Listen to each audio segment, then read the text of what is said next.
Président le Conseil de sécurité des Nations Unies, la République démocratique du Congo a mis à profit cette tribune internationale pour porter une nouvelle vision de la gouvernance de ressources naturelles.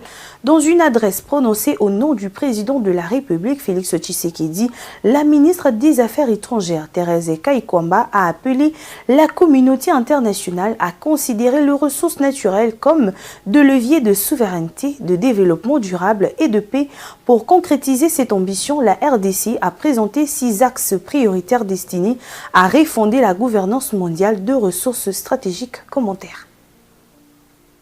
À travers cette intervention, la RDC a défendu une approche qui dépasse la seule dimension économique des ressources minières, énergétiques et forestières. Kinshasa estime que la gouvernance de ces ressources constitue désormais une question centrale de paix, de sécurité collective et de développement durable. Pour traduire cette vision en actions concrètes, la République démocratique du Congo a présenté 6 axes prioritaires destinés à renforcer la gouvernance mondiale des ressources naturelles. La République démocratique du Congo plaide pour l'émergence d'une nouvelle doctrine internationale qui place la gouvernance des ressources naturelles au cœur de l'agenda de la paix et de la sécurité. Cette doctrine repose sur une conviction simple.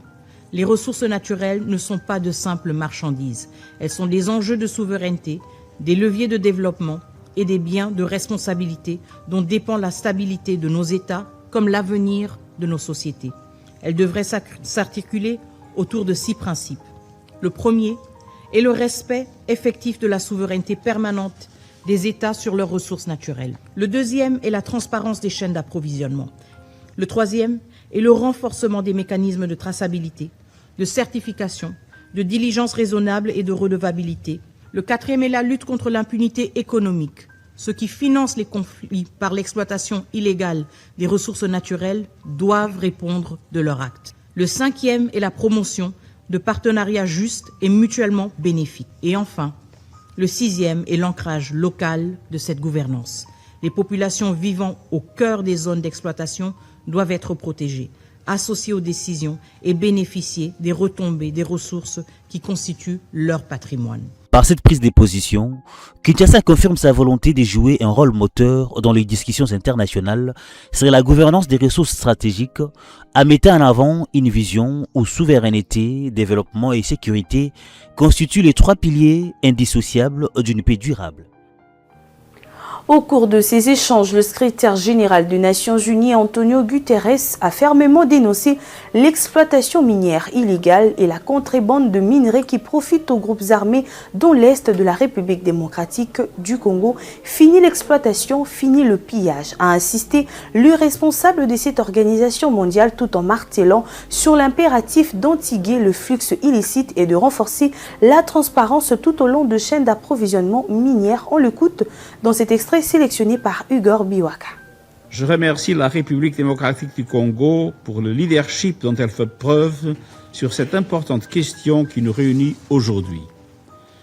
Partout dans le monde, le contrôle et l'exploitation des ressources naturelles redessinent profondément les conflits, leurs causes, leur déroulement et leur issue. Les minéraux critiques tels que le lithium, le cobalt, le nickel et les métaux rares, y compris les terres rares, revêtent une importance stratégique croissante. L'essor de la demande mondiale ouvre des perspectives essentielles pour le développement des pays producteurs.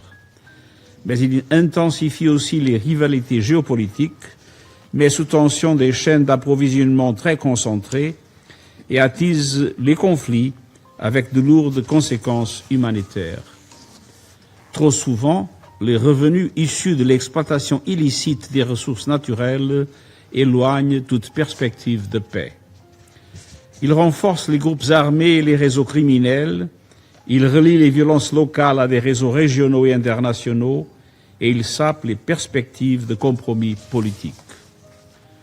Nous le voyons dans l'Est de la République démocratique du Congo, où les groupes armés profitent de l'exploitation minière illégale et de la contrebande des minerais, tandis que les populations civiles continuent de payer le prix du conflit, comme l'ont montré les rapports successifs du groupe d'experts mandaté par ce Conseil.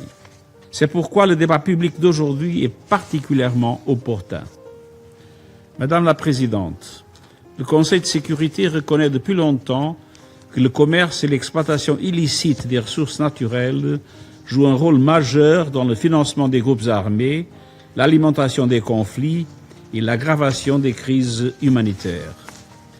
Et vous avez pris des mesures pour tarir ces flux, en confiant pour mandat aux opérations de paix concernées des Nations Unies d'aider les autorités nationales à lutter contre l'exploitation illicite menée par les groupes armés, en appelant à une plus grande responsabilité des acteurs régionaux et internationaux, et en adoptant des régimes de sanctions, notamment concernant la République démocratique du Congo, la Libye et Al-Shabaab, pour endiguer le commerce illicite des ressources naturelles et d'empêcher que les revenus qui en sont tirés n'alimentent la violence. Aimez et abonnez-vous massivement à notre chaîne YouTube Tribeca Media. Au revoir et à la prochaine.